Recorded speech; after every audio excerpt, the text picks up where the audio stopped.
Olá, este é o curso Nova Vida em Cristo, oferecido pelo Instituto Nilson Fanini em parceria com a Igreja Batista Memorial de Teresópolis e com as igrejas evangélicas Ministério Reencontro no Brasil e nos países lusófonos, isto é, de língua portuguesa. E o objetivo desse curso é capacitar você para o entendimento das principais e primeiros temas, primeiras noções a respeito do Evangelho de Cristo Jesus. Com este estudo, você terá condições de começar a compreender os fundamentos da nossa fé, da fé em Cristo Jesus, o Senhor e Salvador.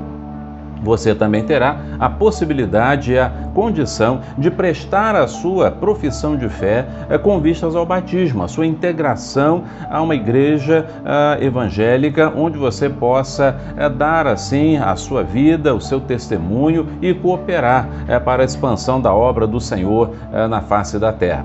Também por meio desse estudo você terá condições de se capacitar, a fim de que você possa ensinar a outras pessoas as letras fundamentais do Evangelho e desta maneira ajudar outras pessoas a conhecerem mais de perto Cristo Jesus, o Senhor, o nosso Salvador. Eu sou o pastor Roberto Santos, pastor da Igreja Batista Memorial de Teresópolis e também vice-presidente do Instituto Nilson Fanini. E o nosso desejo aqui é que você possa ser ricamente abençoado com este ensino da palavra do Senhor.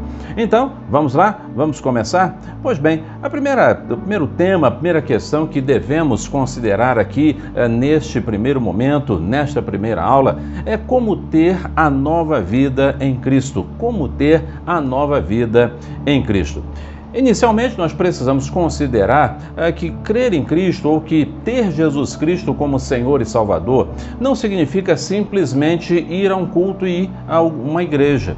Não significa fazer parte de uma congregação. Não significa apenas ter uma Bíblia e lê-la. Não significa apenas ter um lugar onde ir aos domingos. Ter Cristo Jesus, ter Jesus Cristo como Senhor e Salvador implica em algo mais. Implica em uma experiência pessoal com Cristo Jesus, o Salvador e o Senhor. E para que isso aconteça, é fundamental que você entenda alguns aspectos muito importantes que vão, assim, dar condições para que você tenha uma verdadeira experiência pessoal com Jesus Cristo, o Salvador e o Senhor. Primeiramente, é importante que você compreenda aquilo que a palavra do Senhor nos ensina. E a palavra do Senhor nos diz que Deus ama você. Sim, Deus ama você e ama a mim também. Esta é uma preciosa verdade do Evangelho e da palavra do Senhor.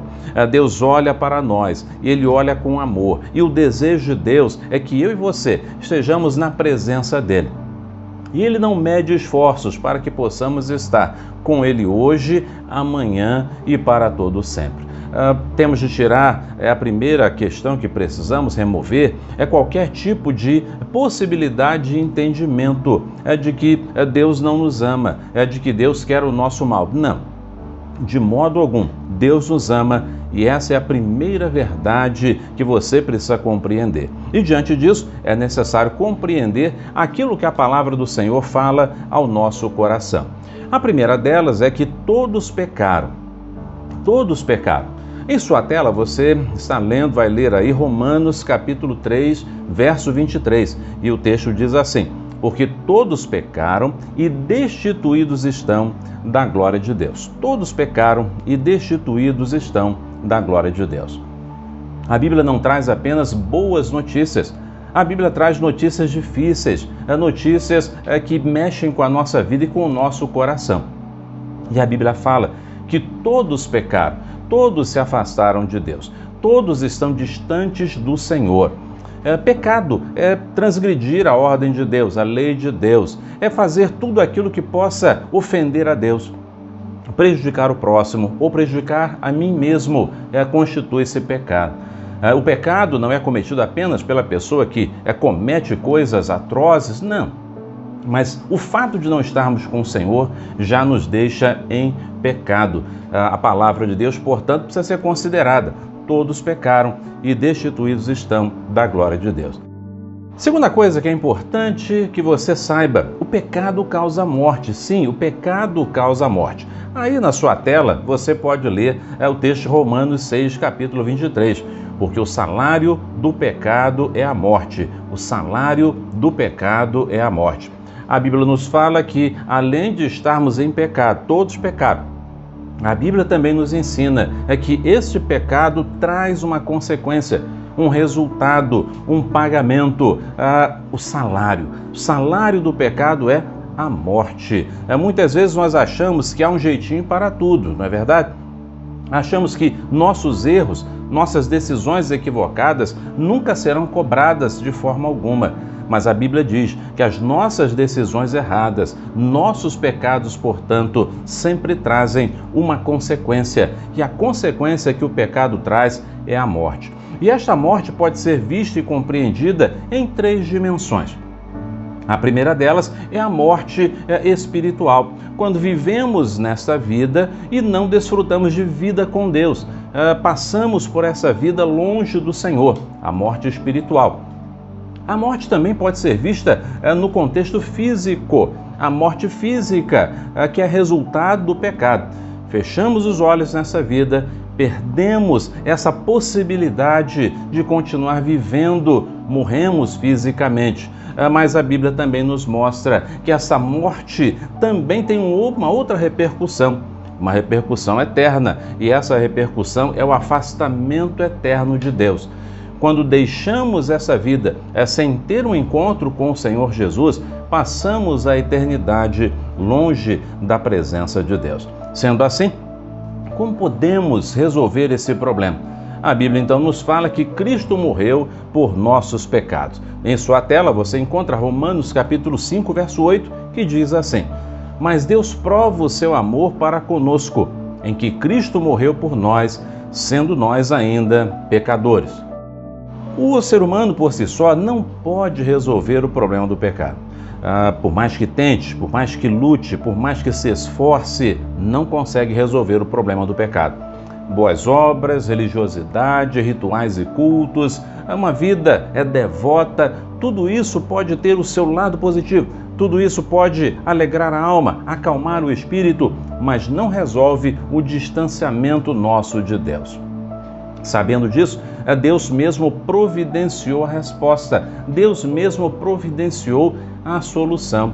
E a solução foi o envio de Jesus Cristo, para que, morrendo na cruz do Calvário, pudesse trazer vida, vida nova e vida eterna para todo aquele que nele crê. Jesus falando em João capítulo 3, verso 16, diz assim, e você também pode ler esse texto em sua tela: porque Deus amou o mundo de tal maneira que deu seu Filho unigênito, para que todo aquele que nele crê não pereça, mas tenha a vida eterna.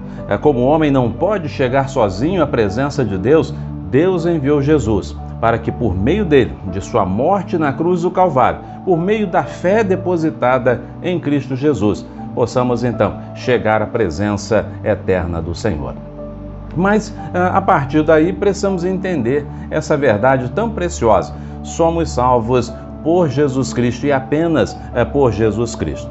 Em sua tela, você encontra também o texto de Romanos, capítulo 6, verso 23, que diz assim: o salário do pecado é a morte, mas o dom ou o presente gratuito de Deus é a vida eterna. O presente eterno de Deus é a vida eterna. Deus tem um presente para o pecador. Deus tem um presente para aquele que está longe dele, e este presente é a vida eterna. Deus abomina o pecado, mas Ele ama o pecador e quer salvá-lo. E o Senhor oferece vida, vida nova e vida eterna. Ele oferece o perdão, Ele oferece a vida eterna. É graça, é presente que não merecemos, é um favor para o qual não temos nada a oferecer em troca. É pela graça, é pela misericórdia que recebemos a salvação em Cristo Jesus. Mas como podemos receber esse presente tão especial da parte de Deus? A Bíblia nos fala, em Romanos capítulo 10, verso 13, você lê esse texto na tela, diz assim: porque todo aquele que invocar o nome do Senhor será salvo. Todo aquele que invocar o nome do Senhor será salvo. Romanos 10, verso 13. Invocar é clamar, é pedir, é suplicar, é se voltar para o Senhor e pedir a ajuda dele, o seu perdão e a sua graça. É reconhecer-se pecador e carente da necessidade de Cristo Jesus na vida e no coração. Como você pode receber o Senhor Jesus Cristo? Você pode receber o Senhor Jesus orando assim: Senhor, aqui está a minha vida, meu hoje, meu amanhã, minha eternidade. Eu sei que sou um pecador, eu sei que preciso de Jesus como meu Salvador e meu Senhor. E eu recebo neste momento em meu coração, pedindo perdão dos meus pecados e pedindo que o Senhor, a partir de agora, faça de mim uma nova vida. Se este é o seu desejo, se esta é a sua oração, o Senhor Jesus derramará sobre você a graça salvadora, a nova vida em Cristo Jesus, o Senhor. Este é o primeiro passo de sua nova vida com Cristo, conhecer Jesus e ter Ele como Senhor e Salvador.